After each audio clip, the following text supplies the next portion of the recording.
eso ya configuraría una experiencia que sería la perspectiva de tercera persona, que es muy similar, por ejemplo, a lo que hace Husserl como una fenomenología formal de la conciencia, cuando se centra mucho más en la relación de los actos de aprehensión y no en esa aprehensión espontánea, es decir, una especie de ruptura de la actitud natural. Es muy similar, por ejemplo, a lo que hace Sartre, Jean-Paul Sartre, cuando tematiza la conciencia de segundo grado.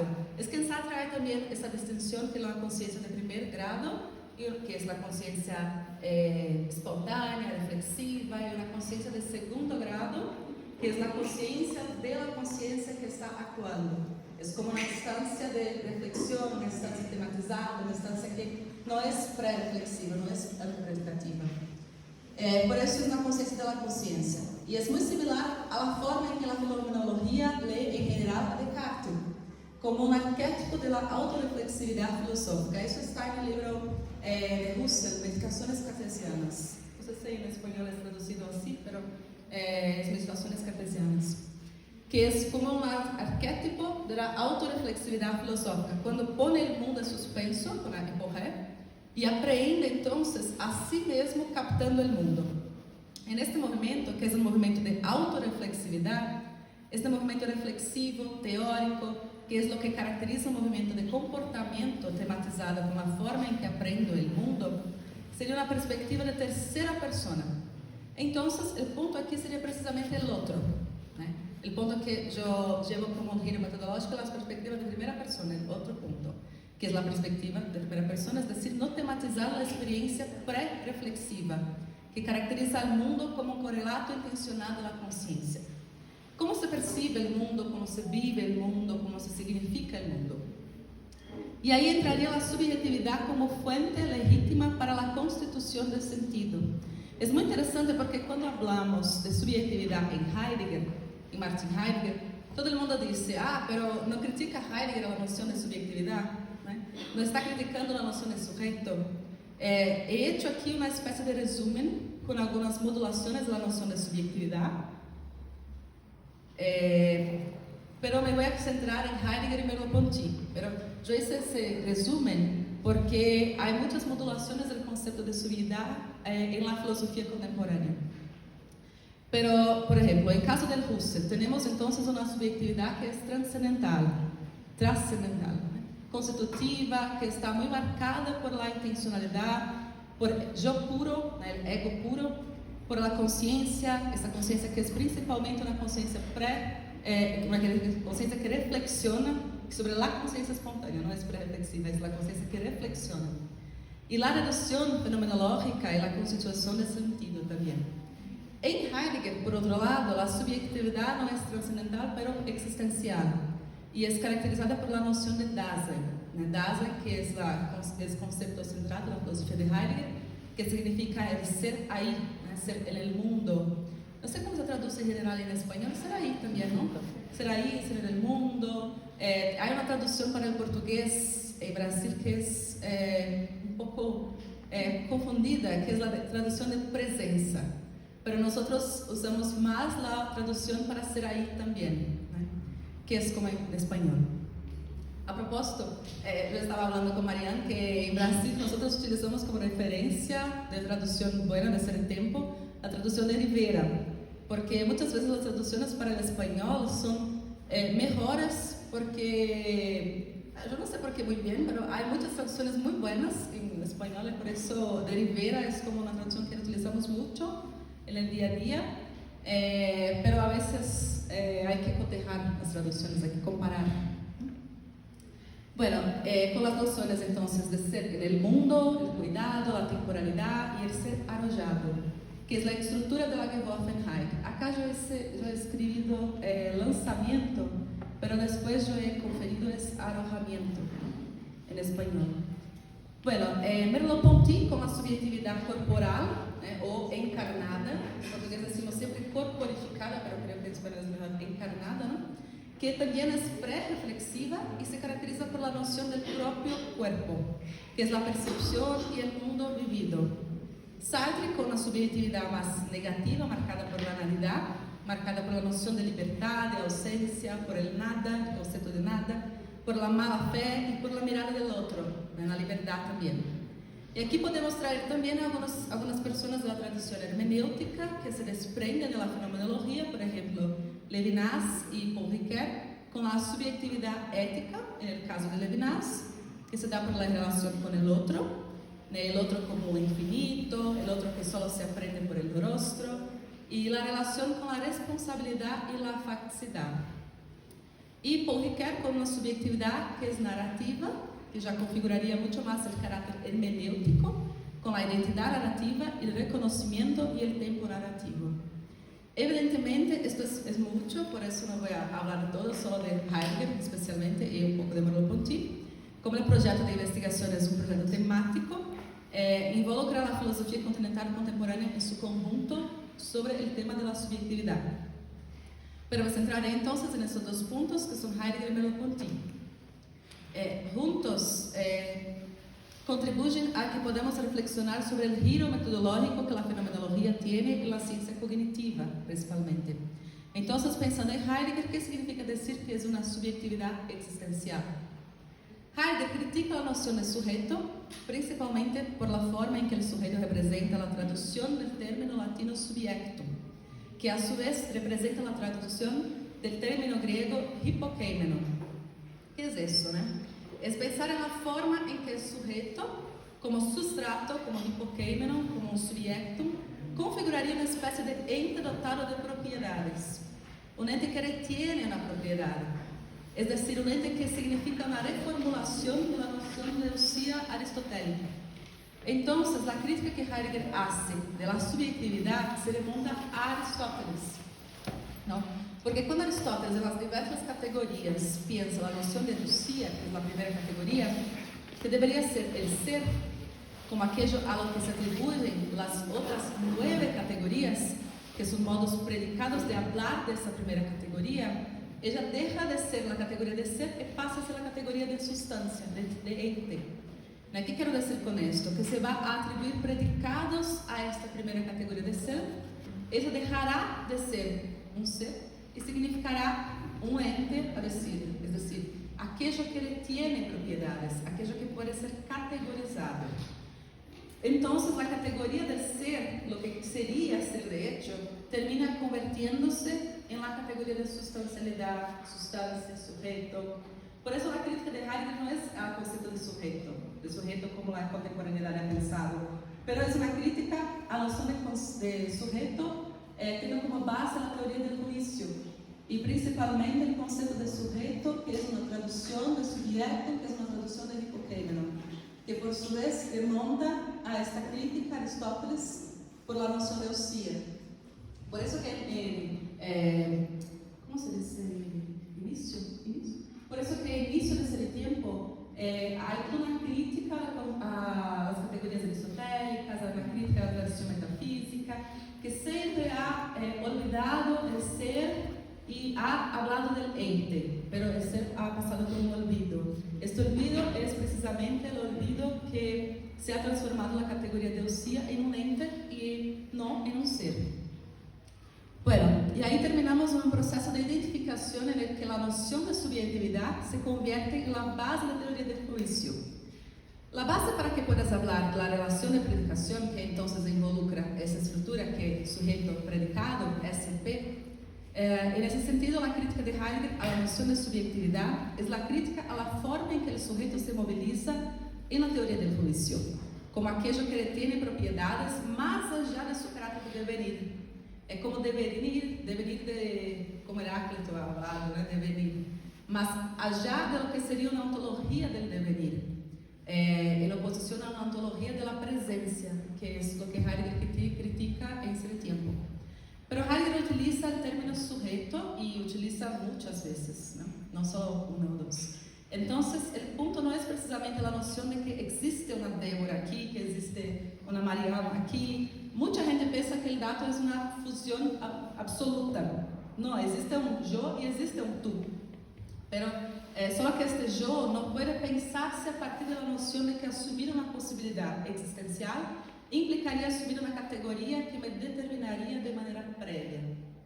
Entonces, ¿qué significa eso? Que la subjetividad heideggeriana es una subjetividad existencial, porque está sujeta a este modelo de ontología del devenir, que es una transformación. Entonces, algo solo me determina mientras me determina. Solo puedo decir que Débora es feliz cuando es feliz, ¿no? Es decir, tendríamos que anular esta categoría del ser como aquello que representa una copla advocativa, né? Una copla entre sujeto y predicado, en la que el predicado determinaría el sujeto independientemente de la relación temporal que subyace a esta relación. Es decir, tendríamos que pensar que ella es feliz, que solo es feliz mientras es feliz. Cuando está triste, deja de ser feliz. Entonces, esta noción de subjetividad existencial está marcada por la noción de ser en el mundo, es decir, yo soy en el mundo, yo soy las posibilidades que el mundo me lega, que el mundo me trae. Soy cuidado también. ¿Y qué significa cuidado? Como acá. Cuido de mi existencia, me ocupo de mi existencia en medio de esta actuación existencial.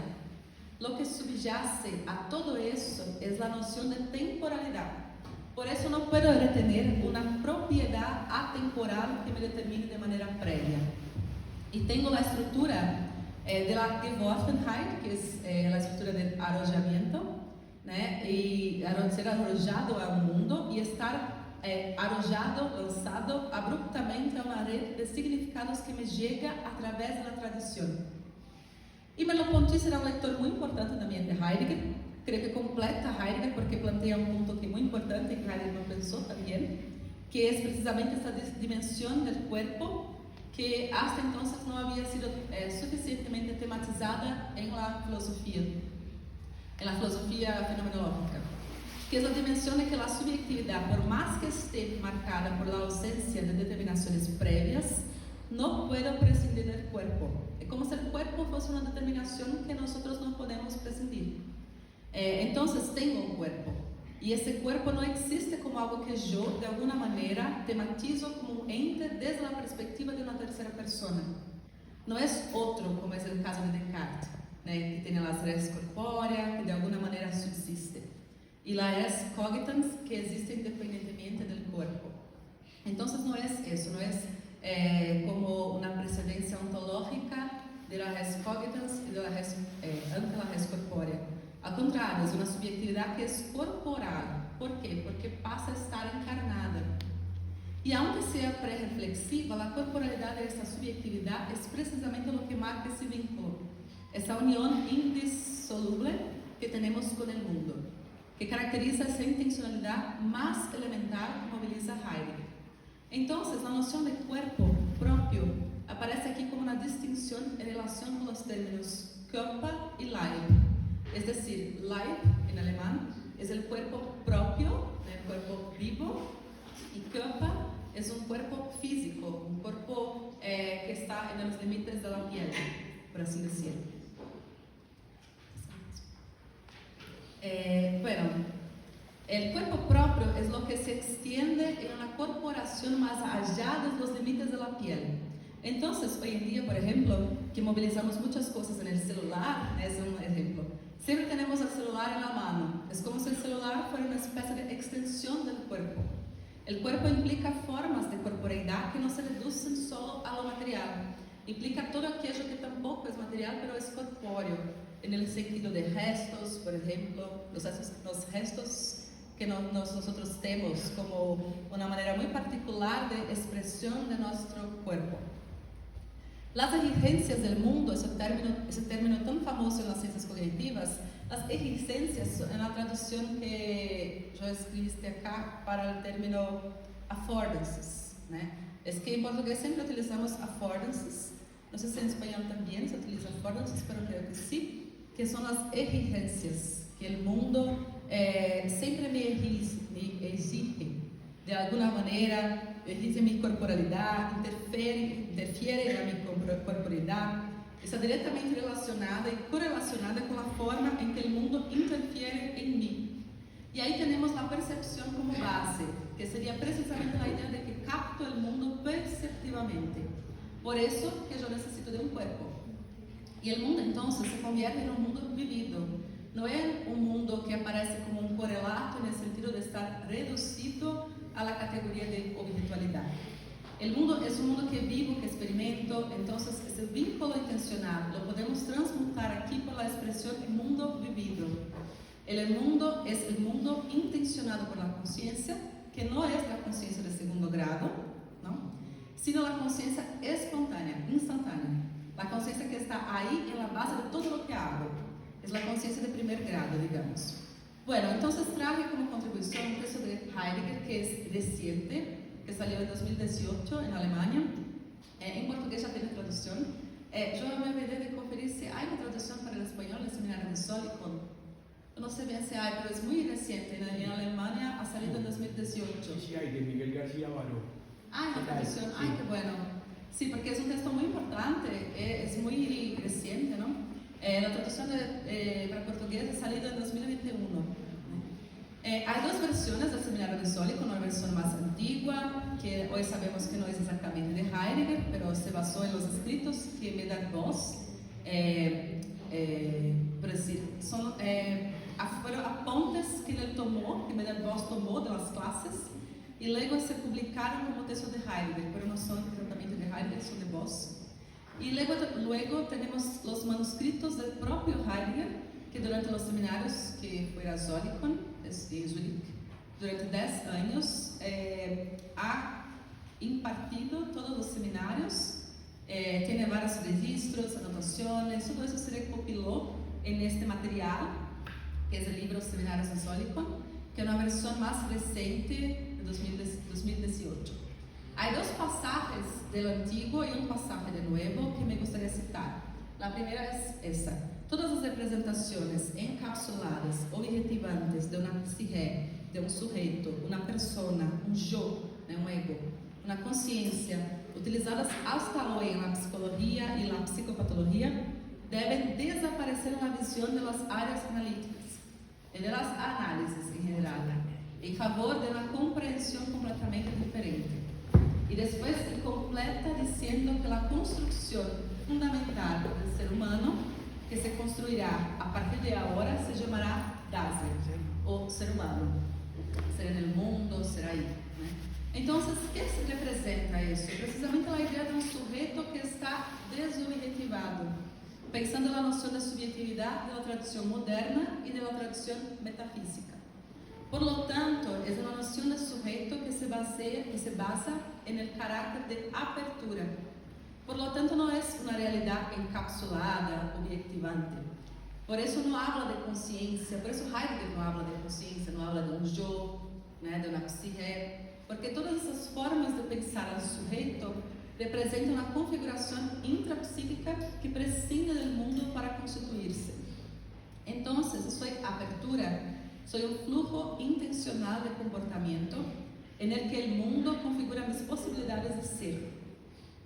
Por eso, cuando hablamos de ser un Dasein, un ser en el mundo, Dasein, recordando aquí, ser ahí, significa que yo soy mi mundo como un mundo vivido que me llena mi conciencia. Y que por lo tanto demarca ese vínculo indisoluble que tengo con el mundo, que es la marca de la intencionalidad operativa de la que habla Merleau-Ponty. Es que Merleau-Ponty, en el prefacio de la fenomenología de la percepción, ha hablado sobre dos niveles de intencionalidad. Una que es una intencionalidad de acto, que él atribuye a Husserl, y una intencionalidad que es operante, que él atribuye a Heidegger, como un marco distintivo entre los dos niveles de intencionalidad entre Husserl y Heidegger. Es decir, no puedo disociarme del mundo, estoy en un vínculo indisoluble con el mundo, eso es la intencionalidad operante. Y ese vínculo marca precisamente esa espontaneidad de la conciencia, que cuando ve algo, ya va allí e interactúa con ese mundo. Entonces, no tengo yo aquí y un mundo al otro lado. La intencionalidad es importante aquí como un rasgo fundacional de la fenomenología de la subjetividad, porque delimita precisamente la idea de que si mi conciencia, siempre conciencia de algo, ese vínculo más elemental de intencionalidad, muestra que el mundo y el sujeto son cooriginarios, porque el mundo llena mi conciencia a medida que me da las posibilidades que yo puedo desarrollar. Entonces, estar en el mundo es estar abierto, estar junto al mundo, estar junto a las cosas, a los demás entes, los seres, pero sin presuponer una especie de configuración intrapsíquica, en la que el sujeto sería una instancia previa o tuviera una precedencia ontológica, como en el caso de Descartes, o fuera una realidad encapsulada, como a menudo hemos visto en la tradición. Ahí dice, en la nueva versión, que es la tercera parte aquí, posibilidades del Dasein, no tendencias o facultades en un sujeto. Eso es muy interesante porque es también un debate con el esquematismo kantiano, ¿no? Porque, por ejemplo, no tienes alguna cosa como facultades de un sujeto. Tenemos posibilidades que son posibilidades del mundo, ¿no? Y en la medida en que estoy en el mundo, las posibilidades también son las mías posibilidades. Por eso siempre estoy marcada por el carácter de poder ser, de posibilidad. Siempre resultan, por así decirlo, en primer lugar, desde fuera, a partir de la situación histórica respectiva del poder de comportarse y elegir, del comportamiento en relación con lo que se encuentra. Es interesante porque Heidegger no habla mucho de intencionalidad en estos textos, pero sí habla de comportamiento, que es la concepción de Verhalten. Verhalten es como un comportamiento que es un comportamiento intencional. Entonces, el comportamiento en relación con lo que se nos presenta ya es una marca de lo que significa la capacidad de respuesta de nuestra conciencia en relación con el mundo. Entonces, somos seres principalmente responsivos, porque siempre estamos respondiendo a las solicitudes que nos da el mundo, las solicitudes del mundo. Bueno, y ahí hay algunos puntos interesantes de debate, por ejemplo, la lectura de Zahavi, ¿no? Que es una lectura que me gusta mucho. Me apoyo mucho en la lectura de Zahavi porque leí Heidegger como si Heidegger representase una especie de radicalización de la fenomenología husserliana, no una ruptura, pero una radicalización. Y a partir no de la disolución de la idea de sujeto, sino de la concepción de un sujeto que no es sustancial. Es otra concepción de subjetividad. Pero Heidegger también representa, entonces, a Husserl uno de los rasgos importantes de la fenomenología como una filosofía de la subjetividad. Y la estructura de la Geworfenheit, que es arrollamiento, que es una estructura central, pues que marca la subjetividad pré-reflexiva y antepredicativa. ¿Por qué es antepredicativa? Porque es anterior al juicio, es anterior a esta intencionalidad propia del juicio, la intencionalidad de acto, ¿no? Entonces, cuando emitimos un juicio, el juicio ya implica una perspectiva que ya no es en primera persona, porque implica un posicionamiento del yo. Cuando tematizas, cuando vas allí, tematizas algo mediante el juicio, ya sales de la actitud natural, de la actitud que es pre-reflexiva, que es antepredicativa, espontánea, y terminas tematizando, y al tematizar en el juicio, ya te aprehendes como otro ente, que es la perspectiva de tercera persona. Eso recuerda un poco lo que Husserl abre en la primera investigación lógica sobre el discurso monológico del alma, que es el discurso interior que la alma tiene, ¿no? Cuando hablas contigo mismo, ya no estás hablando contigo mismo, ¿no? Sino con el otro que se forma a partir de ti. Entonces, emitiste un juicio de alguna manera, ¿no? Lo que haces ya implica, por lo tanto, la salida de ese flujo que es pre-reflexivo.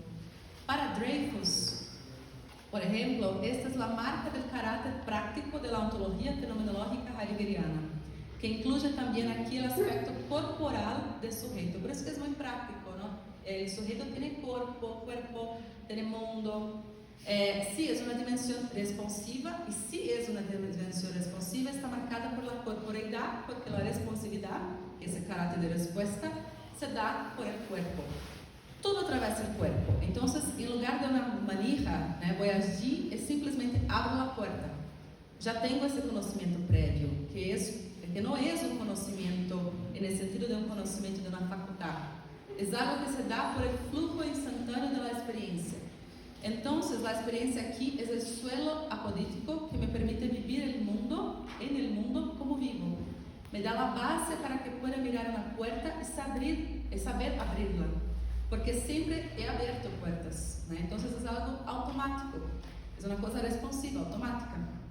Ahora bien, cuando llegas a un lugar y la puerta es diferente, es rara, una puerta extraña que nunca has visto, se produce una ruptura en el flujo. Porque miras y dices, pero ¿cómo se abre esta puerta? ¿Cómo voy a hacerlo? ¿Dónde está la manija? ¿Dónde está la manija? Es una comprensión que acaba por no ser receptiva, porque aparece algo desconocido, ¿no? Y entonces terminamos sin poder interactuar con esa cosa al principio. Entonces, o que asegura essa capacidade de resposta que temos em relação com as incógnitas do mundo? Para Heidegger, é a familiaridade. Por isso, para Heidegger, é muito importante que a familiaridade seja aqui o suelo que me vincula com o mundo, porque marca precisamente essa responsabilidade, essa responsividade em relação com as exigências. Bueno, então aqui temos o giro metodológico. ¿Cuál es el punto en el que quería centrarme? Sería precisamente el paso de un sujeto que es lógico a un sujeto que es empírico. ¿Por qué? Porque la noción de subjetividad en Heidegger, la noción que predomina aquí cuando habla en numerosas ocasiones sobre el sujeto, es un sujeto empírico corporal. La diferencia del sujeto lógico que critica. Así, Heidegger critica al sujeto lógico en el parágrafo, por ejemplo, 6 de Ser Tiempo, cuando destruye la historia de la ontología, que es marcada por la metafísica de la presencia. Por la forma de la relación entre sujeto y predicado, critica al sujeto lógico, por ejemplo. En los textos sobre lógica, el texto que es la pregunta por la verdad, la pregunta por el origen del lenguaje, critica todas las veces que habla de la verdad de la proposición, la verdad que pasa por la relación entre el sujeto y el predicado. Entonces salimos de un paradigma, que es el paradigma de una subjetividad lógica, que está muy presente en la tradición con la que dialoga, y vamos hacia una subjetividad empírica encarnada. Y ahí debemos estar pensando así, pero ni Merleau-Ponty, que habla de subjetividad encarnada, ni Heidegger, ahí está. Es interesante porque, como Sólico es muy reciente, todavía estamos lidiando con esa recepción. Pero él habla inúmeras veces del sujeto corporal en Sólico. Entonces vemos que hay una influencia mutua, tanto de Heidegger en Merleau-Ponty como de Merleau-Ponty en Heidegger. Porque él dice, algunas citas aquí, ¿no?, que la referencia constitutiva del sujeto con el espacio se basa en su modo de ser como sujeto corporal. Entonces hay una corporalización de la subjetividad. El carácter de disposición aquí es como la traducción de Befindlichkeit en Heidegger, ¿no? La disposición, la situacionalidad, lo arrojamiento también, la forma en que me encuentro en el mundo, muestra que vivir la situación, esa facticidad que vivo, solo se da a través de un ser corporal. Entonces no puedo prescindir del cuerpo para existir. El cuerpo y eso que representa, y eso que representa una ruptura con los modelos, que eran modelos que pensaban las nociones de conciencia, de yo, de conciencia ecológica, de mente, a partir de un dualismo entre cuerpo y mente. Por ejemplo, cuando pensamos en alma y el cuerpo, o mente y cuerpo, la conciencia como aquello que no es corpóreo, todos esos modelos dualistas de alguna manera terminan representando modelos de subjetividad encapsulados. Y cuando Heidegger rompe con el modelo de subjetividad encapsulada, está rompiendo con el dualismo, porque está proponiendo pensar el ser humano a partir de una visión holística. Es decir, una mente encarnada, una subjetividad encarnada, un alma encarnada, si vamos a usar ese término, ¿no?, una psique encarnada. Por lo tanto, la crítica a la noción de sujeto implica también retomar la noción de espacialidad. Por eso la espacialidad y la corporeidad son temas centrales de Sólico. ¿Qué muestra la espacialidad de Dasein? Siempre estoy interactuando con mi entorno, con mi umwelt, el mundo de entorno. Y es una interacción que implica no solo la cognición, sino también nuestras habilidades sensorio-motoras, que son la marca, es rasgo fundamental del enactivismo, que es un desdobramento muy contemporáneo de la fenomenología, por así decir, que hoy en las ciencias cognitivas, en esta área del enactivismo, siempre hay una relación de base con la fenomenología. La idea que mi conciencia es nativa, también se proyecta en las posibilidades sensorio-motoras como rasgos fundamentales para establecer la capacidad de respuesta. Entonces tenemos la espacialidad en Dasein. Su determinación no se refiere a una conciencia espacial objetiva pura. El espacio es, en la medida en que lo es el cuerpo vivo. Es decir, hay un vínculo entre el cuerpo y el espacio. El cuerpo vivo es espacial bajo el modo de constitución del espacio. Buscar a ese sujeto allí donde necesita encontrarse en su conexión originaria con el espacio y su corporeidad vital. La corporeidad vital es interesante porque muestra precisamente que el cuerpo no es un dato objetivo concreto. Es decir, no es algo que se reduzca a la categoría de objetualidad. El cuerpo se extiende más allá de los límites de la piel y precisamente a partir del momento en que la capacidad de respuesta, yo, a través de la intencionalidad, respondo a las solicitudes del mundo, a las cosas que el mundo trae como exigencias. Y con ello consigo establecer entonces esa unión indisoluble que caracteriza la forma en que el mundo llena mi conciencia en ese flujo, que es un flujo marcado por la subjetividad pré-reflexiva, un sujeto corporal. Algunos fragmentos más, cuando habla así, un par conceptual. Por ejemplo, acá, un par conceptual insoluble, la corporeidad vital y la espacialidad. Se requieren mutuamente, es decir, se condicionan como posibilidades para su dotación de sentido. Ahí vemos que la cuestión de Heidegger no es una cuestión abstracta.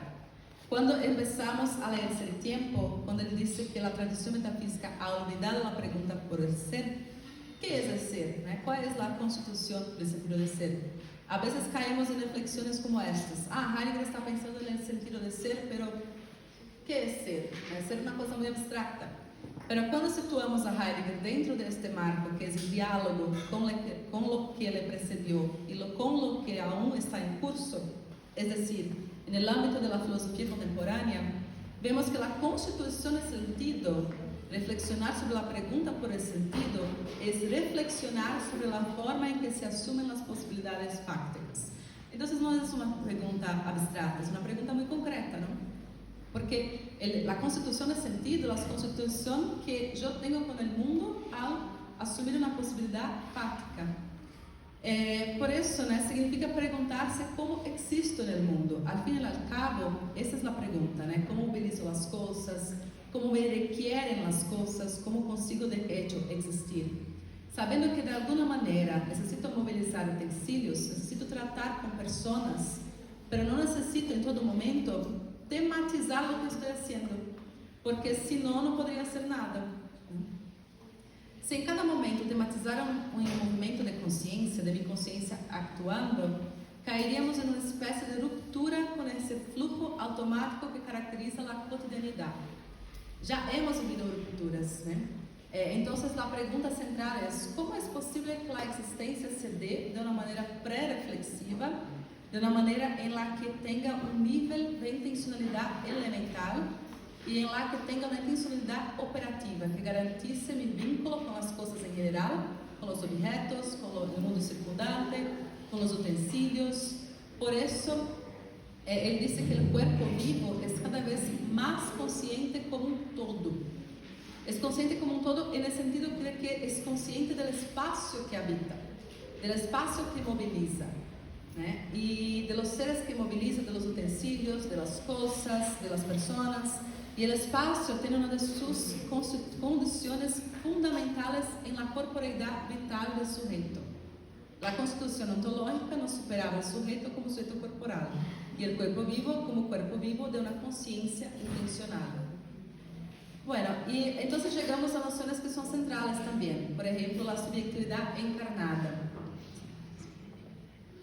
Aquí, esta subjetividad encarnada, no me voy a centrar mucho en las dos lecturas, que son las lecturas de Thomas Hutchison y Sam Gallagher, pero voy a hacer solo un compilado rápido, que son dos autores que piensan también la subjetividad encarnada temporal a partir de Heidegger, pero con vistas a establecer un vínculo con las ciencias cognitivas.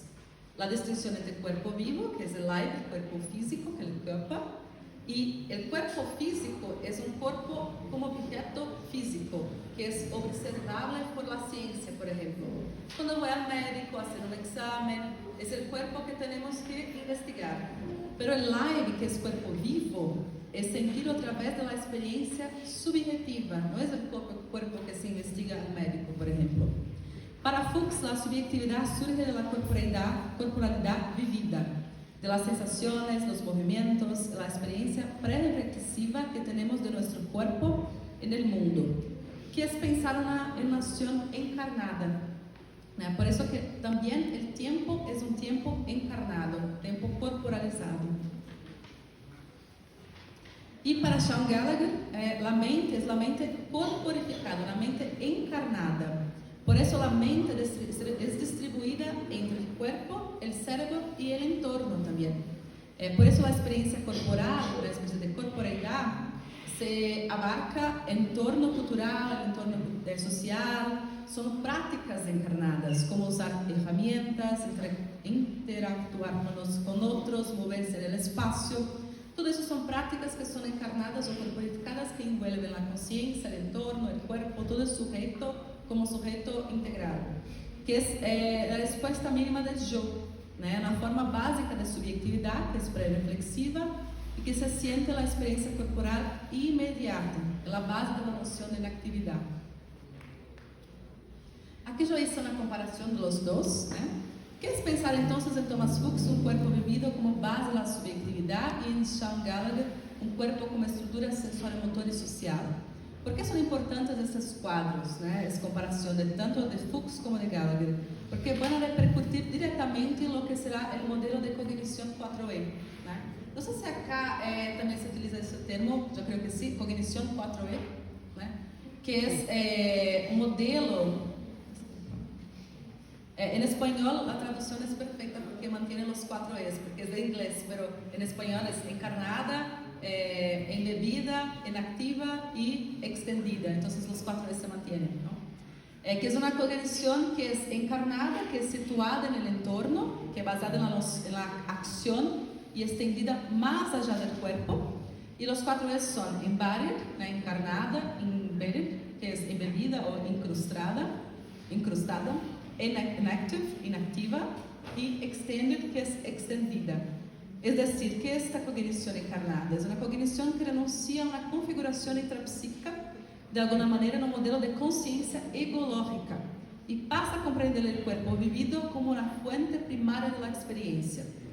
Es decir, ahí tenemos la base de la fenomenología. ¿Cómo vamos a hablar de cognición si no existiera entonces la noción de que la experiencia es la fuente de apoderidad para el conocimiento? Por eso que la fenomenología es la base de la cognición 4E. Es decir, no es el cuerpo en el sentido de la objetividad del cuerpo, es el cuerpo en el sentido de la relación que ese cuerpo tiene con su entorno. La relación entre sujeto y mundo funda el sujeto. Por eso es situado. ¿Por qué es tan importante la noción de Befindlichkeit, la noción de disposición, que es la situacionalidad? Porque el mundo es el horizonte de sentido para mi existencia. Es decir, solo puedo movilizar como posibilidades lo que el mundo me trae como posible, lo que el mundo me proporciona. Entonces, el modelo de cognición siempre se da en una relación espacial con las posibilidades del entorno en el que me encuentro. Y está muy basado en la acción, es decir, por eso es inactivo. La relación sujeto-mundo co-constituye tanto el mundo como el sujeto. Por eso hay una cooriginalidad entre la subjetividad y el mundo. No es una subjetividad que tiene una precedencia ontológica como Descartes, como tiene primero la apodicticidad de lo que pienso, luego existo. Él dice, no, primero existo y después porque existo yo pienso. Y el pensamiento está también condicionado por la existencia. En realidad yo existo y por eso pienso y solo puedo pensar cuando salgo de ese flujo prereflexivo y empiezo a tematizar mi existencia en el mundo como si me estuviera mirando desde una perspectiva en tercera persona. Porque al principio, a la mayoría de los casos, no existimos tematizándonos a nosotros desde una perspectiva como las que ya hablamos. Existimos inmersos en ese vínculo con el mundo que es marcado, por tanto, por esa co-constitución. Entonces tenemos las acciones, las intenciones, las percepciones, la conciencia que no representa al mundo. No es un mundo que se valida por la conciencia. No caemos en el idealismo y tampoco irrealismo. Es una conciencia que enactúa el mundo, es decir, es acción vivida, no es procesamiento simbólico. Eso es el ser en el mundo. Y el carácter de extendida, que significa que se extiende más allá de los límites de lo corpóreo, significa que lo corpóreo, pensando aquí el cuerpo como virtualidad, como órganos, como piel, se extiende, por eso que es extendida. No es eso lo que hace el cuerpo es precisamente esa marca de la capacidad de respuesta que envuelve las habilidades sensual-motoras. Por eso la subjetividad en Heidegger es relacional, no solo en Heidegger, sino también en Merleau-Ponty. Y por eso ambos son bases muy importantes para ese diálogo con las ciencias cognitivas, porque la experiencia en primera persona se puede extenderse. Bueno, los utensilios se incorporan a la subjetividad práctica. Entonces, cuando leemos los ejemplos que Heidegger da en ese momento, como el martillo, como conoces el martillo, no martillarse, por ejemplo, que tienes que tener un trato, una lectura, no sirve de nada leer cómo funciona un atornillador, por ejemplo. Si lees el manual, ok, yo lo comprendo, yo lo entiendo, pero cuando vas a utilizarlo, ves que no sabes manejarlo. Por eso no es tan fácil, no es tan sencillo conocer por la vía teórica. ¿Por qué? Porque el conocimiento no es teórico, es preteórico. Entonces, lo que me garantiza un buen manejo es el manejo de este utensilio. Vemos acá que la subjetividad va incorporando sus utensilios, las cosas que movemos en el día a día, como parte de ese vínculo con el mundo. Por eso, creo que un ejemplo que queda muy claro es cuando pensamos en un brazo mecánico, por ejemplo, Cuando pensamos en la forma en que de alguna manera podemos incorporarlo como parte de nosotros, es una manera mucho más evidente, como en el caso del brazo mecánico, por ejemplo, o en el día a día, cuando nos damos cuenta, pero estamos incorporando el celular, el bolígrafo, la botella, la computadora, como parte de nuestra subjetividad en el mundo. Entonces, de alguna manera, lo que quise mostrar aquí es que tenemos algunos impactos de la fenomenología en la perspectiva de primera persona, de esta concepción que es prereflexiva, que es preteórica de la subjetividad y que terminan dando la base para este giro metodológico que implica algo muy importante para la filosofía continental, que es la concepción de una posibilidad de una ciencia cognitiva que de alguna manera solo puede establecerse a partir de esta base fenomenológica que necesita ese vínculo intencional, que es la relación de responsividad que tenemos con el mundo. Bueno, esta ha sido mi ponencia. Muchas gracias por la atención, por todo. Espero que tenga sido un poco claro, porque a veces es difícil para encontrar las palabras correctas en español. Pero es eso, estoy disponible. Gracias.